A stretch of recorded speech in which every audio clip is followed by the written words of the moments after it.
In this episode, we want to speak about PFAS. It's a group of 10,000 chemicals that have been classified. Some of them as highly concerning, some of them are concerning. We all know that there are really very high fines, right, for companies that do not follow the regulation in the US. With AI, you can do these kind of assessments, right? That you take documentation and you verify is there something available that can give us a hint that there is a potential risk that you can then deep dive into and make sure that you are compliant. And this is where technology can help a lot.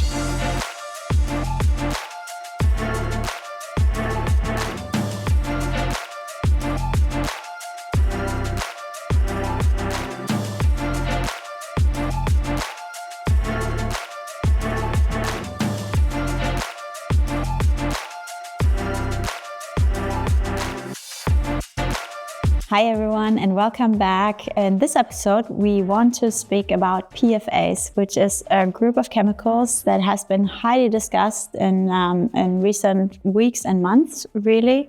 It's a group of 10,000 chemicals that have been classified, some of them as highly concerning, some of them are concerning.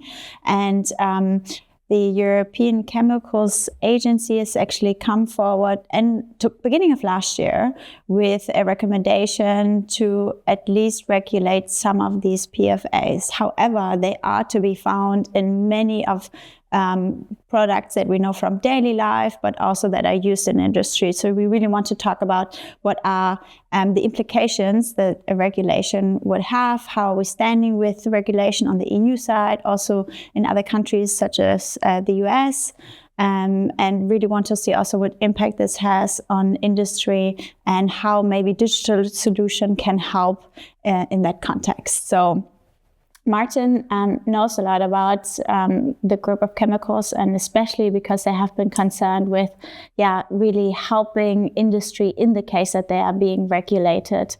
Maybe we can start, however, with, can you let us know what is the current state of the debate? Yeah, so currently there is a first regulation in the US coming from the EPA, basically, that companies who have produced or also imported substances or products that contain PFAS need to notify to the EPA the amount, the volume basically, or the weight, I think, that has been produced or imported during within the last 10 years, basically. So it's also really an analysis of the history, right? And if you think about the data and information exchange that the organizations in the US had 10 years ago, then that's definitely quite a challenge. But can you maybe, before you start, because I didn't name any examples, but just to get us all on the same plane, where all do we find PFAS, So in the end, I think that's also the current debate, right? Because no one really knows, So they are, of course, in clothing, also in cooking equipment that we know, cleaning, packaging, in also equipment for renewable energy production, for example, for hydrogen production. Just because they're so stable and build such a resistant coating, you can say. That's also the current debate that's ongoing in the EU to really understand what is the impact basically to industry and to society. And in the US, there are already a step further, you could say, but also in the rest of the world, there is discussions ongoing, of course. Yeah. Okay. And in what regard does this affect your work? You've been working, we know this, with big chemicals companies, for example. Yeah. How are they currently then going about this topic? Are they already, let's say, preparing really for the real case of a regulation? Or is there a strong lobby against it? What? Yeah, I think everyone is very serious about that topic. Also because the EPA is regulating it, and we all know that there are really very high fines, right, for companies that that do not follow the regulation in the US. And the current situation in the companies is that they really are going into the details now, into their business processes, their IT, the data, and try to work through it. So of course, this is a very, very complex situation, also because the PFAS, is such a wide range of different substances, basically. Not all of them are today classified as hazardous, but some of them are also classified since quite a while. So the PFOAs, for example, are substances of very high concern. This is part of the REACH regulation, basically, in the ECHA. And this is also, of course, information that today companies maintain, and also have to report, or also have to communicate to their customers. Make transparent that they're using this product. Exactly. But they can still use this product. Of course, you can still, of course, use it, but you need to just inform that this is a material that the substance of very high concern, to really have an impact then to the environment or to human being or other hazard classes in the end. So I think there, for the companies, it's quite clear that these PFOAs are already handled, because there are also studies available from the past. But in this group of PFAS in general that we see, there we do not have studies for all of it. And the argumentation from the regulators is that to do studies for all of these would take years, basically, and this time, it's not available, basically, to manage them. And so it's about exchanging what can be restricted, what can or should not be restricted yet, and this is currently the situation. Let's say. How does technology come in then with regard to making it more transparent, even finding out, I reckon, like what's all inside, right? I think there are various layers. When we think about technology and AI, I think one is, of course, also the possibility to support the organizations that now need to handle that regulation. Because it's a lot about data, of course, again, also the complex data and information that needs to be handled, because in many cases, the regulators today have, for example, a list of CAS numbers.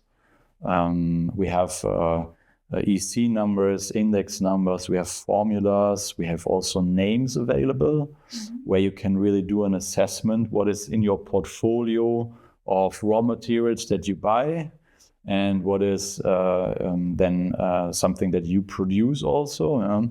But the challenge, of course, is also to understand what did my suppliers, tier 3, 4, and so on, purchased, what did they integrate into their products that I'm now using, basically, in the next step, right?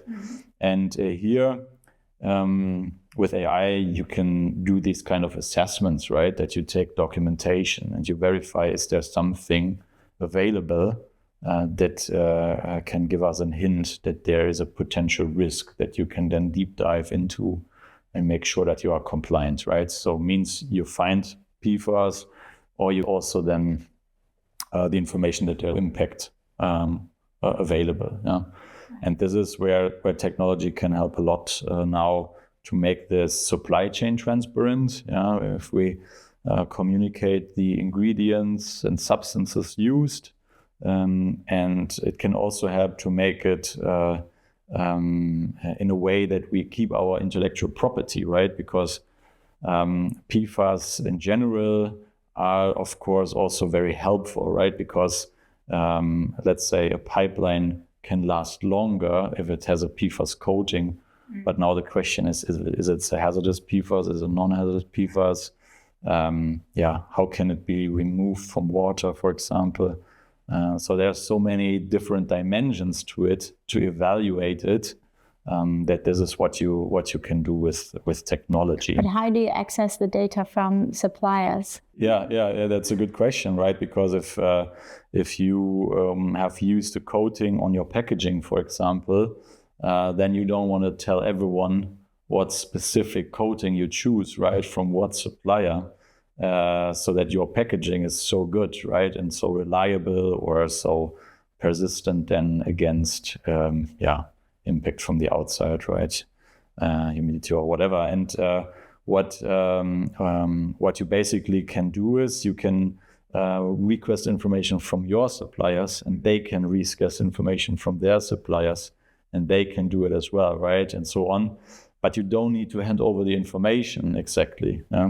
And in the same time, you can make sure that there is a legal backing, you could say, from tier to tier, that makes sure that there is no impact, or that there is an impact. And if there is an impact, how does this impact look like? Got it. Can you give us a use case of where you're actually working in that regard? Yeah, of course. I mean, there are chemical companies with a global business, that also purchase, of course, products from all over the world. And what we do is really help them to assess their portfolio for potential risk. And for this, we use the existing regulatory information, so that they also report today. But in addition, we run first substance assessments on potential new risks, right, that come up during the new draft regulations that we see, or that need to be reported then also for the US mid-2025. And there we help with the communication in the supply chain, but also to analyze and identify it in their portfolio.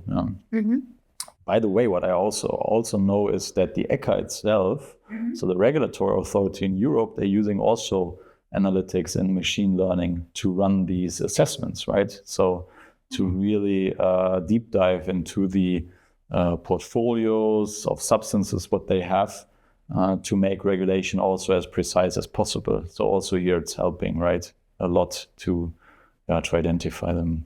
What do you think will be the next? It must be super hard, because I know there's a lot of like pushing and pulling, which I can understand as well. There's the feasibility on the economic side of things, and there's, of course, environmental and health concerns. There's also concerns that if you over-regulate them, then they're also in a lot of useful products, right, that help with climate change. That is then really hard to find backup, basically material, in order to replace them. Where do you think this struggle is going to lead towards to? I know it's... Yeah, that's a good question, right? I mean, in the end, it's the regulators who make the decisions. Yeah, I think the idea and the concept of the EPA is good in that sense, as it also includes the manufactured items, right? And because if you're importing also something that has been produced outside of Europe or outside of the US, then you still need to have the transparency if PFAS are inside. So if you have an environmental impact or not. And that's a bit different, I think, from what we saw in the last years. There it was a lot about the chemical industry that is regulated by the ECHA, for example. And now really the discrete industry with all the manufactured items and pieces is also involved. I mean, this is happening, of course, also since quite a while with other regulations in the EU. But here it is also included. And I think, that's also the approach that makes absolutely sense, right, if you do it.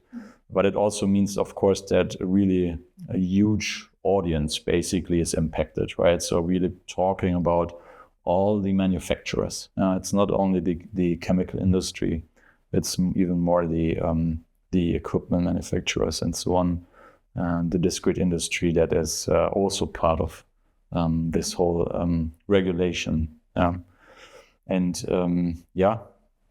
think when we also think about back to technology, right, to make a regulation as precise as possible, I think that's really a chance here, to say, okay, we have perhaps specific subgroups or so that are regulated, others then perhaps a bit later, if you can assess them with studies or so. I think that's also a chance. But in general, what we also see from research, and I don't know what machine learning impact is available here, but I know that, for example, Fraunhofer is also researching in the area of substitutes, right?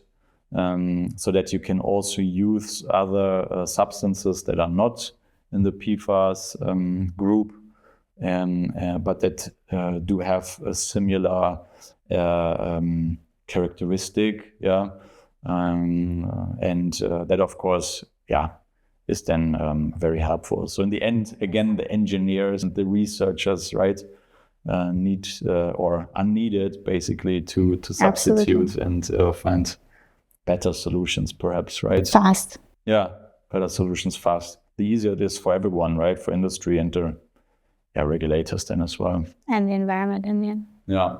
Super, super interesting. I think, we'll definitely follow on that discussion, of course, on the regulatory side as well. Yeah. Hear what the industry says to this.